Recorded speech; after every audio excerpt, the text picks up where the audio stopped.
getting to be a well-oiled machine. Also, your skin looks insane. Really? Like, literally so glistening glowy. Wow, I didn't like do natural, healthy. Yeah. Yes. You blend in with the couch, girl. I know. No, it's cute. This is not recommended. You're kind of in your colors, I feel. Thanks. Welcome back to Hold That Thought. Welcome back.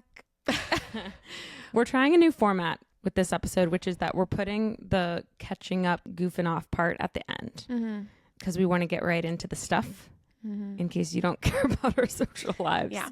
If you want to catch up with us, wait till the end. Yeah. We did get some funny feedback on YouTube from a listener who doesn't know us, who goes, if you want to get to the good stuff, skip to minute 6. We were like, point taken. Heard. Yeah. So we're diving into our third episode in the mini-series Archetypes of a Village. This week, we're talking about the archetype of the Town Crier. And this is not your typical Jungian archetype. Right. We veered a little bit off the beaten path. But what I like, I mean, we're talking about archetypes of a village. We needed some creative license to talk about the Town Crier. Yeah, true. For some reason, Town Crier is one of the more, like, I feel like it's the archetype that I hear the most about in modern day in a joking sense, not in a real way. Do you feel that? Yeah, I feel like it sounds like to me, it brings imagery of like the boy who cried wolf a little bit. I know it's really not the same thing as we'll get into, but when I hear about, the Town Crier, I think alarmist. I think kind of like, should they be trusted? Yeah. Which is interesting that's the connotation we have. Right. In our current day. Yeah, I guess I think of gossipy. Yeah. But as we find out, it's not necessarily rooted in that at all. At least in my research. Let's dive in. Okay. Bring me to ancient Sparta. Okay, so there are a few different kind of takes on who the first town criers were. But some accounts say that the first town criers were Spartan runners from the ancient Grecian Empire. They would run from town to town with news of battles, wins and losses, carrying offers of peace, ceasefires, or given information to deliver verbally between towns and their armies. Some accounts say that this was kind of the first instance of town criers, so going town to town crying out the news, and that it quickly spread across Europe after that. I always grew up learning about the first marathon, if you remember. Have you ever heard of the story of the first marathon? I can't wait. I feel like I'm getting a bedtime story. So the first marathon, and the reason why it's called marathon, is because it's from a legend from Athens. Lucci. Oh, no. The ball and chain zone. Luch, scurry up. Lucci, Hi, Luch. come step into our pod. You're getting your first real cameo. We're keeping it in. We're in a full studio right now. You won't believe what your home has turned into. But that feels like an and situation. Wow, look at you. You look sharp. It looks really good. Hi. Okay. Thanks. So the first marathon was inspired by a legend that there was an Athenian soldier who allegedly ran from the Battle of Marathon to Athens to announce that Battle of Marathon to Athens? Yes. Battle of Marathon. So Marathon's a place? Yes, to announce that the Greeks had won against Persia, and then he collapsed and died upon arrival, and that was a distance of 26.2 miles, hence why a marathon is 25.6. Right. So that was an example of a town crier that went down in history and has a real role in our current day culture. Yeah. You don't know this modern day reference, but Jake Shane, does that name mean anything to you? No. Yeah, she's out of it. He is an influencer. Okay. And he has a podcast called Therapist, very successful. Oh, I know that. And there's this meme of him asking one of his best friends, Brett, who runs marathons, on the podcast. He's like, are all marathons the same length? And it's gone viral just because it's like, he's so out of the loop of it. Is hilarious. It's hilarious. Did you in middle school have the Greek games? Yes. Oh my God. It swept the nation. It swept the nations. I was on Athens. I felt very... I was on Roads. I don't remember that one. I just remember feeling like Sparta was evil. Yeah. Oh yeah. Evil. Totally. I felt really happy to be in Athens. Yeah. I was like, it's like okay. Do you think equivalent. Like Slytherin? Is there something to S's that we have a preconception around their morality? But I also think it's the way that history is chicken taught or around egg? Sparta. Right.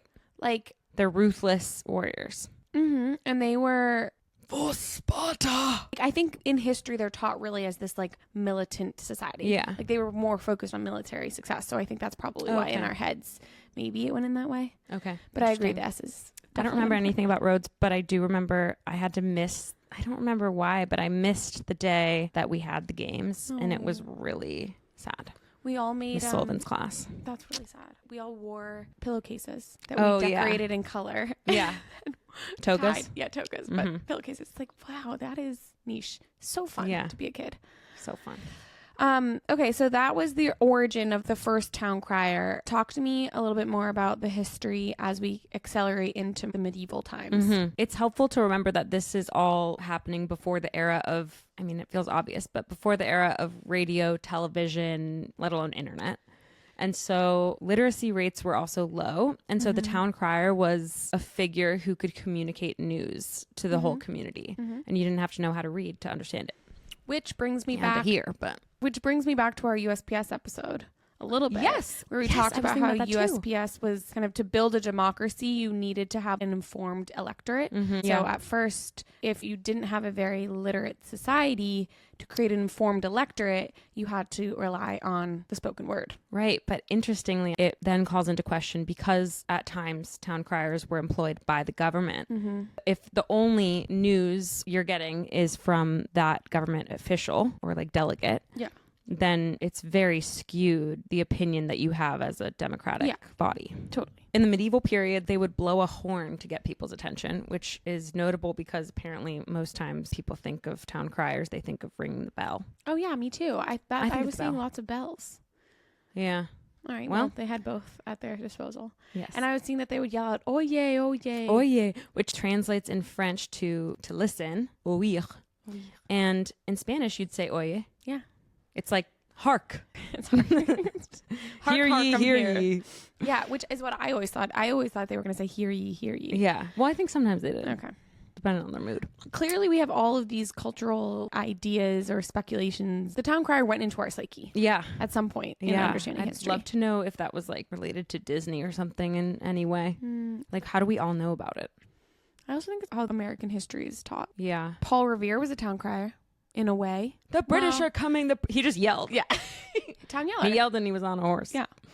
That made me think of that scene in Hamilton where he's like, heed not the rabble that scream revolution. Oh. They have not your interests at heart. Who's saying that?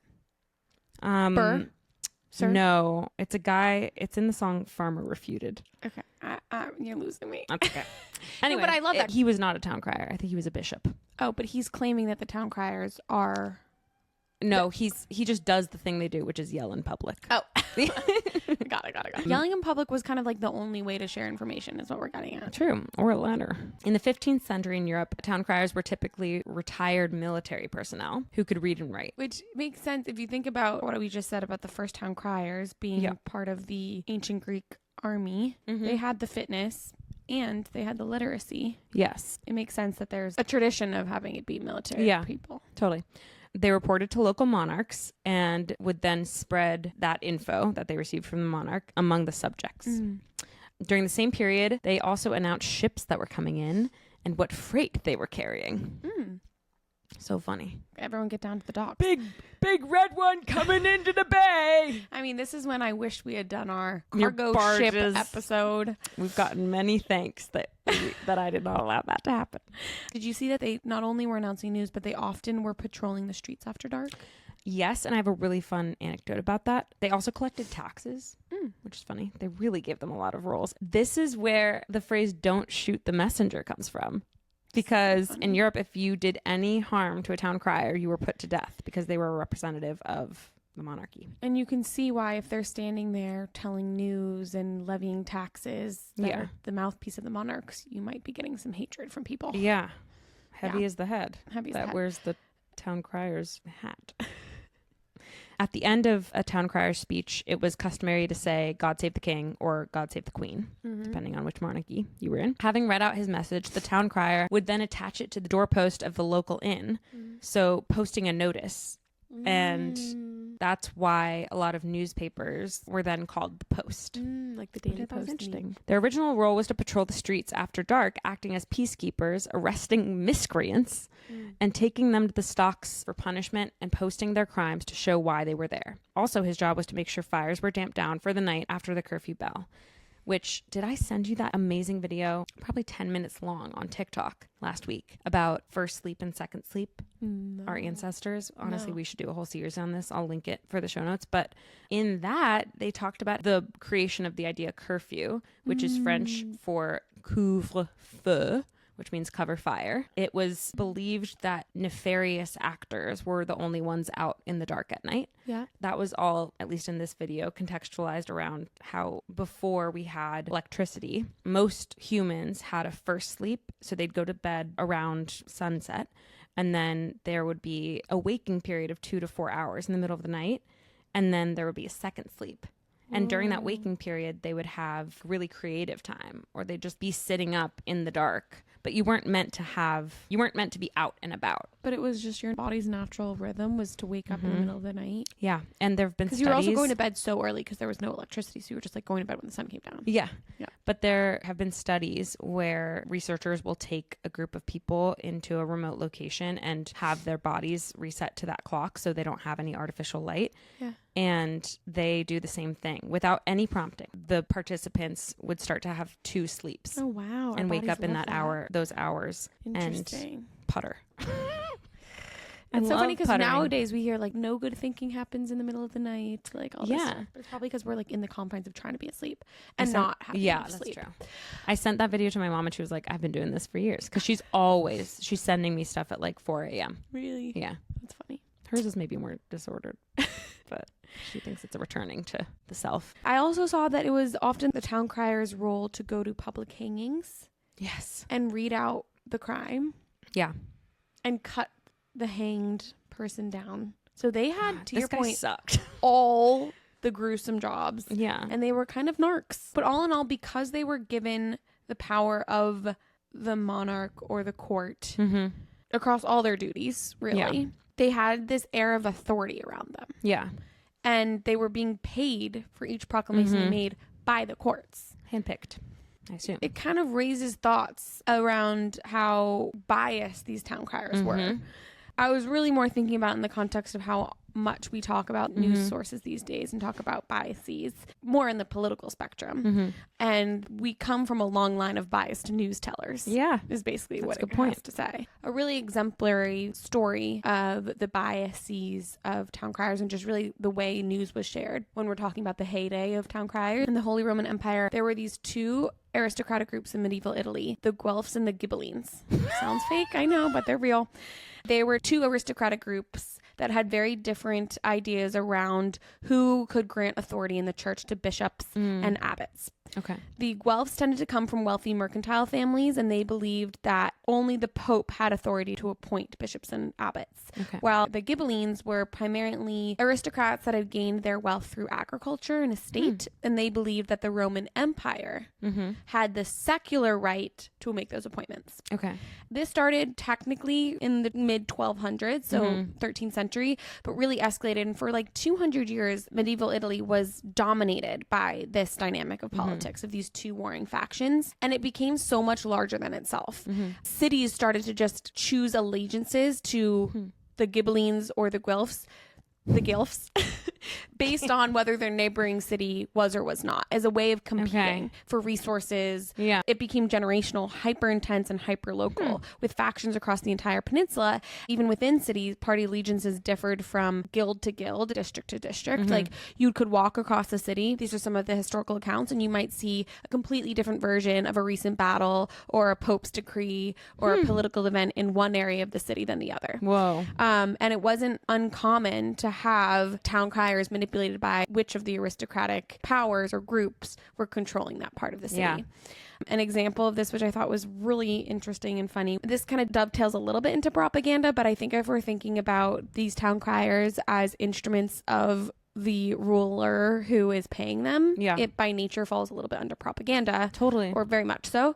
In 2000, there was this ancient fresco found in the small Tuscan municipality of Massa, Marittima. They uncovered a building that used to be used for water supply and connected the city aqueduct. And there was a fountain there. During restoration work, they found a fresco that decorated the front of the fountain that showed a tree in the center whose branches grow small leaves and quote unquote male sexual organs, aka it's a tree filled with penises. Okay. Wow.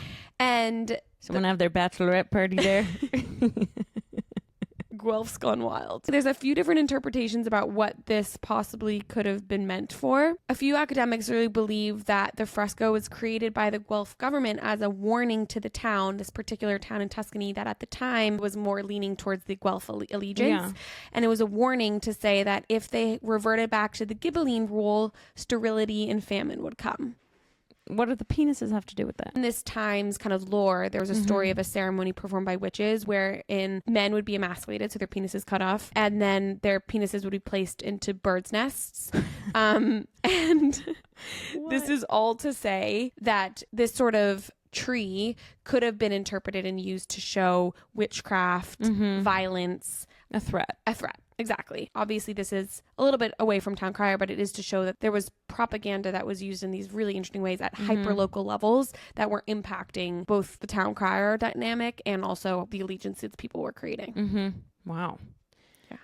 So those different aristocratic families, they would fund the municipalities that would declare allegiance to them. Think of it as like a political rivalry and two alternative political parties having this major hyperlocal factions that melded everything from who they got money from, the stories that were told. Okay. When Britain colonized America, it was to be expected that they would bring some of their traditions overseas.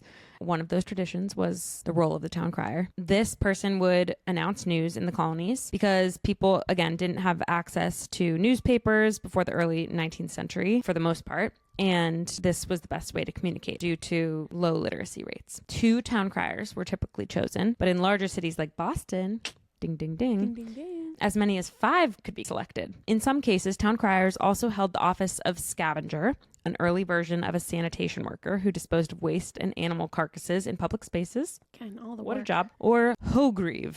Hogreeve. Hogreeve. Hogreeve. A town officer responsible for impounding stray hogs. The fact that these were such common occurrences that they had roles assigned to them is really insane. Impound stray hogs. I mean, not even stray dogs. Not dogs. Stray hogs. Specifically. The wandering pig. Okay.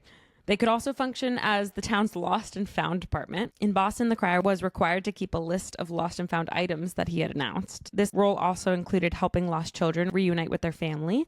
Town criers would make an announcement and describe the child.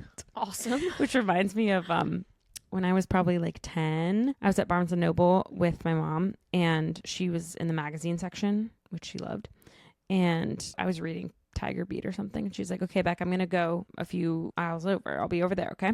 I was just like very anxiously attached and nervous to not be able to find her. And I manifested that because half an hour later, after reading my Tiger Beat, I went over and I couldn't find her. Also, I remember it being that. You're saying Tiger Beat so casually. Am I supposed to know what that is? You don't know what Tiger Beat is? Never heard of it. Oh my God, T. Sorry. It's like, how do you describe air to a fish?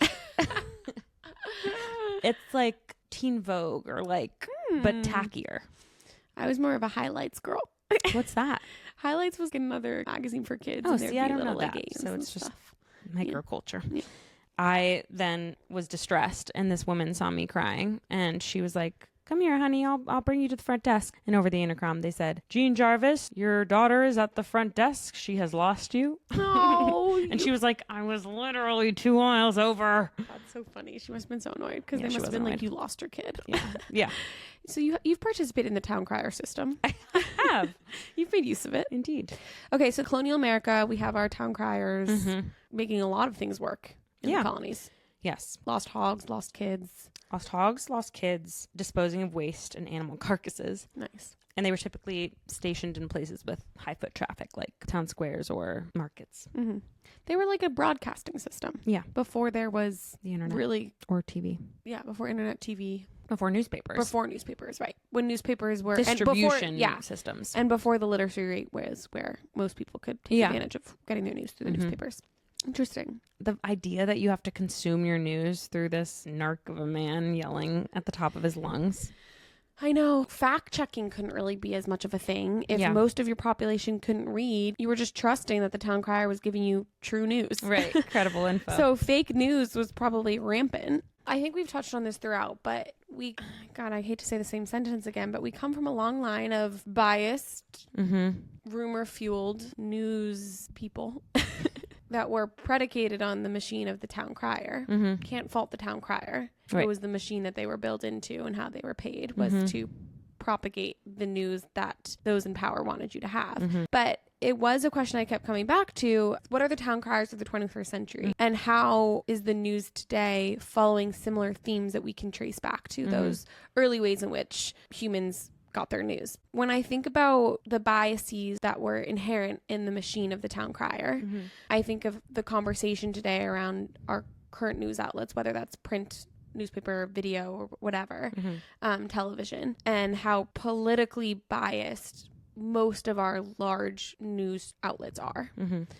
And then when I think about the concept of rumor and fake news that we inherited from the town crier, I think about social media and the swirl that comes there. Look anywhere, and this parallel between social media news outlets and the town crier is found. Like, it is just a natural progression of how we consume media and news. But it was interesting. A Supreme Court justice in 2017, in his final opinion, wrote, "Websites like Facebook and Twitter are perhaps the most powerful mechanisms available to a private citizen to make his or her voice heard. That person becomes a town crier with a voice that resonates farther than it could from any soapbox." So these are parallels that are being made up and down the United States. But I wanted to look at two different ends of the political news spectrum to kind of see how biases and rumor are playing out within and amongst the town criers of our 21st century. And I'm not saying town crier in a pejorative way here. I'm just talking about people that are using their voice to spread news.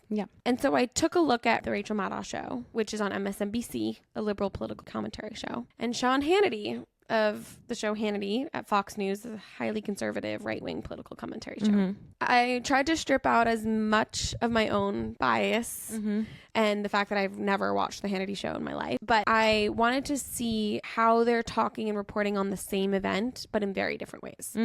So taking the White House Correspondents Dinner shooting from April 25th. Good choice. A little background on this event is that it is an annual dinner that's purpose is to spotlight the importance of the free and independent press in this country. It also funds scholarships for journalism students. On April 25th, 2026, a few weeks ago, at the White House Correspondents' Dinner, a man ran through security checkpoint at the Washington Hilton where it was being held, armed with a shotgun, handgun, and knives, shot at a Secret Service officer, and then was shot down. And he's been charged since then with attempting to assassinate the President Trump. So if we take a look at the framing from both spectrums, both of our town criers, let's start with Hannity. Hannity's take is that this is exemplary of quote unquote political violence from the left. He quote unquote says there are a lot of unstable people out there who are influenced by all the negative labels getting attached to Trump's name, shifting blame onto the Democratic Party, and also supporting Trump's own argument that the shooting was an example of why the White House needs a new ballroom for something like this, where it can be held. This is hot take. Then we look at Maddow's framing. She focuses on the free press imperative, and really, even before the dinner had occurred, had flagged that the fact that Trump was attending this event, which has a long history of honoring and celebrating the free and independent press, was going to be awkward given the conflicts between Trump and the press, and his past attempts at intimidating the press. After the shooting, again, the Maddow show really focused on showing how the incident is being used to intimidate the press. And since then, there have been 8 local broadcasting licenses that have been used by ABC under review in the same week that Trump and Hannity blamed Jimmy Kimmel, connecting, press intimidation with this security incident. So both highly different ends of this political spectrum in the press are making broader sense of an issue. They're escalating it beyond the event itself. And trying to warn the public of a deeper problem. But who they're blaming for that mistrust is deeply different, right? We have Hannity on the one side blaming the Democratic Party for threatening safety of the president. And we have Maddow on the other side blaming the Republican Party for threatening the safety of our free press. There's this element of blame and seeking out trouble that, to me, harkened back to the concept that, like, town criers, I know this is going to be a little bit of a jump, literally patrolled the streets for danger. And B, there's this element of like sowing a little bit of fear. And I'm not saying You're not calling them alarmists. I'm not calling them alarmists, but there is an element of taking an incident and trying to make deeper meaning of it. Yes. That I think is just inherent in trying to make sense of news as a human. Yeah. That I think was helpful for me to see. It's so easy to say that we live in a time that is inherently troubled by fake news, alarmism, which is true, has been augmented both by our sitting president and also by the social media. Yeah. And unfortunately, I think there's an element of human nature in this that is kind of tough to get around. I think it's such an interesting exercise that you went through. It made me think of The Contrarian, which is the publication that I fact check and copy edit for. Yeah. And they were founded because this is what happens with these nails, is that hair Sticky. comes out. I know. I'll pick that up maybe. Longtime contributors to outlets like the Washington Post, which is owned by Jeff Bezos, were upset that the publication didn't endorse a candidate for president. And there were other longtime contributors at different publications who were upset with the timing of endorsements. As in too little, too late. Too little, too late. It is a free press outlet, which means that it is not funded by a governing board. It is funded just by subscribers. So it's on Substack. The whole purpose of it is to have a more transparent, ethical form of news. And something I also think is interesting about Substack as a platform is that I went through a couple rounds of interviews there for different roles, and they are really adamant that if you are to work there, you need to be able to interface with people who have different political beliefs than you. I love That's that. independent of The Contrarian, but there are publications on Substack that are written by people of all political leanings, and some of those people are radical, but as long as they adhere to the guidelines of Substack, they're allowed to be posted and they're allowed to get money for what they post. And I think that's an interesting approach to combating the bias that we see in a more traditional media source. Yeah, as soon as you're a platform of voices that are not paid for by the outlet, like you're just a independent reporter at that point, on Substack, there's a lot more variability that you're going to get. Yeah. And The Contrarian is nice because it insulates those reporters, columnists to some degree because their readership is under the umbrella of The Contrarian, and they then have access to all these writers. So in the same way that you would be insulated without probably all the benefits, like literal benefits of like healthcare coverage, etc., salary, it's a functioning body of its own that helps to bolster individual authors of different ilks. Ilks. Love.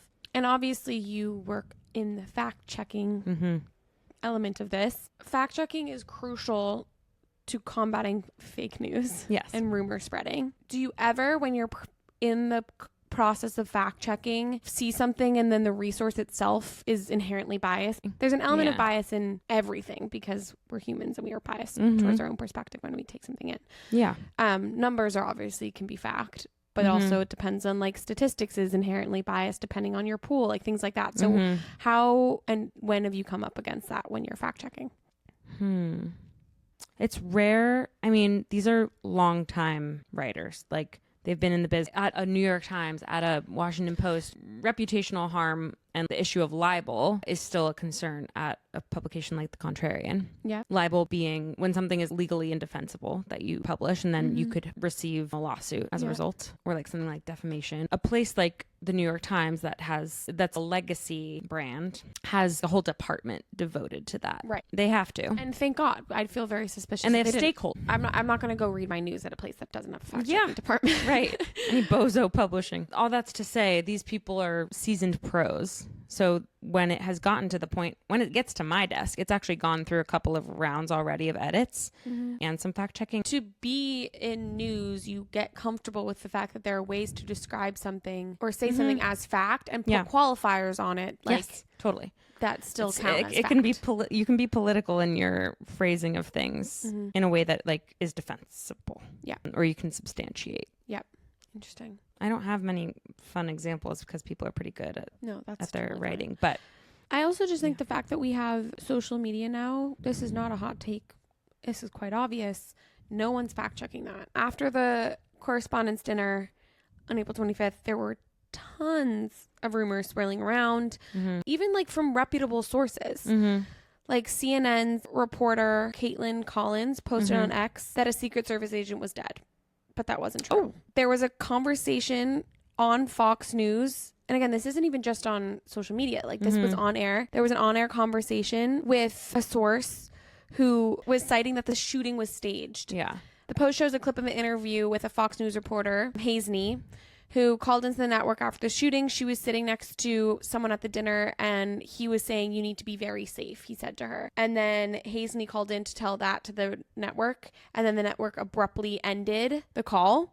All this to say, too much was being reported too soon. It caused so much swirl. There was all this stuff on X that, like, oh my gosh, Hazney was saying that because that was all staged. Like, that person knew that the shooting's going to happen. The shooting wasn't planned. There's just so much that happens and swirl that happens because of how fast news spreads now, too. Yeah. Before anything can even be substantiated. Not to say necessarily that we should be slow with our news. I don't know really what I believe in that regard, but just that I think as the public eye, it is our real duty to be discerning about where we're getting news from and what the news is saying. Yeah. And I think any time that money is tied to the propagation of information, it's dangerous. As I mean, we see that from the beginning of time, from the beginning of the Town Crier archetype. Yeah. Yeah, exactly. Like, he was funded by the monarch. Yeah. And so it will always be biased. It will always have political incentive attached so long as it is funded by the government. Yeah. Funny examples I thought of as current day Town Criers are like, do you know what Dumois is? No. They like report on celebrity gossip and stuff on Instagram. Page 6, TMZ. Yep. Those are examples. Gossipy.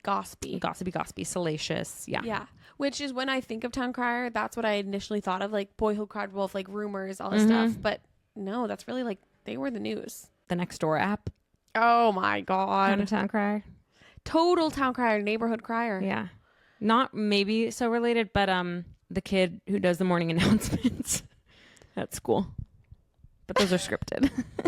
But it's you like, mean the person that goes into the principal's office and says the announcements? On the intercom. I didn't have that. Did you have that? Yeah. You did? Yes. Who was the it lucky varied, duck? but it usually was someone on ASB, Associated Student Body. That's so funny. Or we would sing if we had like Valentineograms, where we would like walk around and deliver Valentines for people who paid for them and sing at people. We would sing on the intercom. That sounds fun. Yeah. The Nextdoor app made me really think of like the neighborhood watch, the peacekeeper of the whole Town Crier. Tell me one moment or thought from your past week before we sign off. What's yours? Went on a really beautiful run yesterday, more of like a trail run, which is the first time I've ever really done that. That was really fun. In like the Presidio? No, over in Marin. Oh. And was just so happy to be out and about in the Bay Area, and then realized I'm going to be gone for 6 days coming up, and then realized this is going to sound stupid, but then was driving and realized, okay, but a week from now I will have already been back from my trip. And then had this realization that just makes time move so fast, and was like, wow, I'm doing something wrong with time moving so fast. And then I realized, no, everyone's time is moving the exact same pace. I'm not doing anything wrong because my time is moving fast. Okay, self-soothing. So it was a very interesting little circular thought I had. The paradox of time cannot be overstated. No. Oh, I have this group of people I hang out with roughly like once every other month. We call it Creative Connection. And there's always a theme, and we hadn't seen each other in about 3 months this time. We met up on Friday, and we did Rosebud Thorn, just like of the last 3 months. Is everyone doing different creative endeavors? Yeah. And so you just share your some experiences? Actors, we have some writers, we have me. And you guys workshop stuff, or you just chat about the experience? Some of them will workshop like on the side, but we mostly just chat and like connect. Love. And it's really fun. We have great food. Thank you, Celie. They're all big fans of the pod. And a thought I had was just how the last time I was there with them, because it's been so long, I think maybe we had our first episode. Whoa, and that was all. That's so cool. And it just makes me really grateful for how deliberately we've grown this and have released an episode every week. It's unreal. Yeah. Every single week since January. That's a lot. Yeah. This is episode 18. Damn. We need a party for 20. Party for 20. Coming soon. Party for 30. Party for 40. Party for 100. Party for 100. Oh my God, that'll be a huge day. Okay. Well, I love you. I love you. Thank you, Phoebe Fry, for this episode's music. And thank you, Emily Kiernan, for the beautiful cover art. If you like this episode, please like, share, and leave a comment. And we'll see you next week.